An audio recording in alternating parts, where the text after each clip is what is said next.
DSC notification ఇచ్చి 11,500 ఉద్యోగ ఖాళీలు భర్తీ చేయడానికి ఇవాళ పరీక్షలు పెడితే ప్రతి తలమాసినోడు వచ్చి డిఎస్సి పరీక్షను పోస్ట్ పోన్ చేయమంటారు. నేను అడగదలుచుకున్న ఈ వేదిక మీద నుంచి 10 ఏళ్ళ డిఎస్సి నోటిఫికేషన్ ఇయ్యనందుకే కదా పిల్లలు కొట్లాడింది పరీక్షలు పెట్టమన్నది. 2022లో నోటిఫికేషన్ ఇస్తే ఇప్పటి వరకు పరీక్షలు జరగలేదు, పెట్టమనే కదా అన్నది.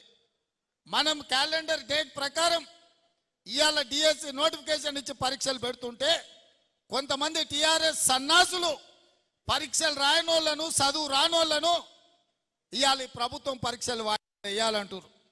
గ్రూప్ 1 పరీక్షలు వాయిదాలు వేయాలంటారు. 2022లో ఆనాడు 1:50 లాగా నోటిఫికేషన్ ఇచ్చి పరీక్షలు పెట్టాలనుకున్నారు. పెట్టిన పరీక్షల ప్రశ్న పత్రాలు జిరాక్స్ సెంటర్లలో ఎక్కడ పడితే అక్కడ చౌరస్తాలలో పల్లి బఠానీలు అమ్మినట్టు అమ్మితే పరీక్షలు రద్దయిపోయినాయి.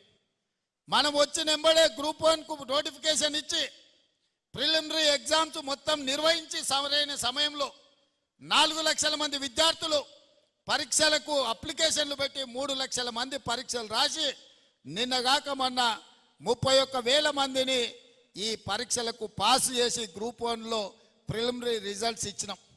ఇప్పుడు మెయిన్ ఎగ్జామ్స్ మనం పెట్టాలంటే 1:50 కాదు 1:100 విలువ అంటారు.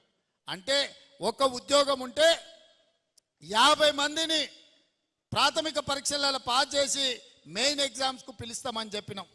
సగం దూరం వచ్చినాక ఇప్పుడు 50 కాదు 100 మంది పిలువ అంటున్నాం. ఏందయ్యా ఈ దొంగన కొడుకుల ఆలోచన అంటే 1:100 పిలువంగానే కోర్టు స్టే ఇస్తుంది, పరీక్షలు రద్దు చేస్తుంది.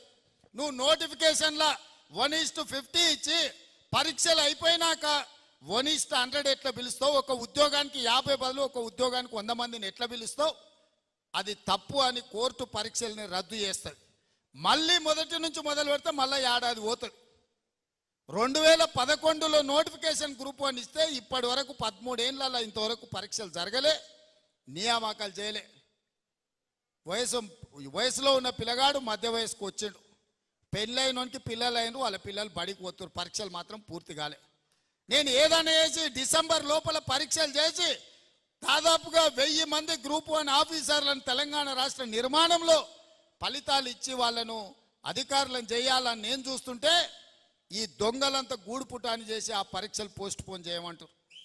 ఇట్లనే గ్రూప్ 2 కూడా, అట్లనే గ్రూప్ 3 కూడా దానికి ఒక 5 లక్షల మంది, దీనికి ఒక 5 లక్షల మంది పరీక్షలకు ఈరోజు హాజరుగానికి అప్లికేషన్లు పెట్టుకోరు. ఈ పరీక్షలు పోస్ట్ పోన్ చేస్తే కోచింగ్ సెంటర్లు బతుకుతాయి.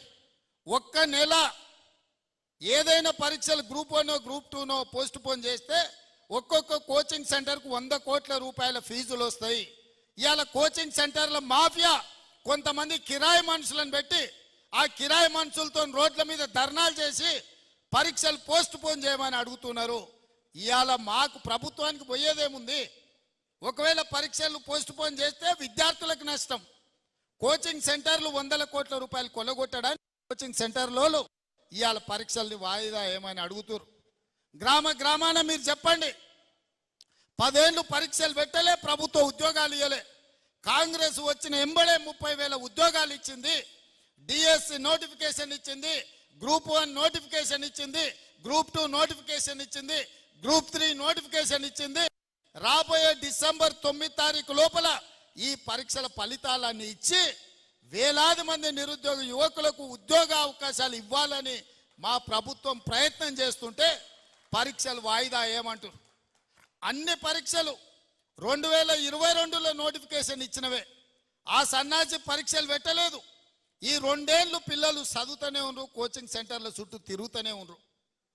ఇప్పుడు కొత్తగా మళ్ళీ వాయిదా వేస్తే ఇవన్నీ కూడా కోచింగ్ సెంటర్లలో వాళ్ళ కోచింగ్ సెంటర్లు నడపనికే. మా దగ్గర కూడా అక్కడి నుంచి ఇక్కడి నుంచి పైరవి చేస్తారు. సార్ మేము కోచింగ్ సెంటర్లు పెట్టుకున్నదే ఇవి నడుస్తామని, నువ్వు అన్ని పరీక్షలు పెట్టి పిల్లలకు ఉద్యోగాలు ఇస్తే మా దగ్గర ఎవరు చదువుకుంటాడు, మా వ్యాపారం మూతపడదా అని వస్తారు. ఇంత సిగ్గు తప్పిపోయారు.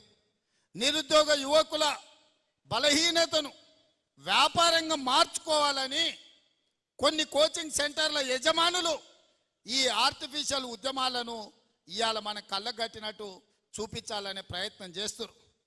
ఎప్పుడు కేసీఆర్ బలహీన పడతాడో, ఎప్పుడు కేసీఆర్ పతనం అవుతాడో విద్యార్థులను రెచ్చగొట్టి వాళ్ళని సావగొట్టి వాళ్ళ శవాల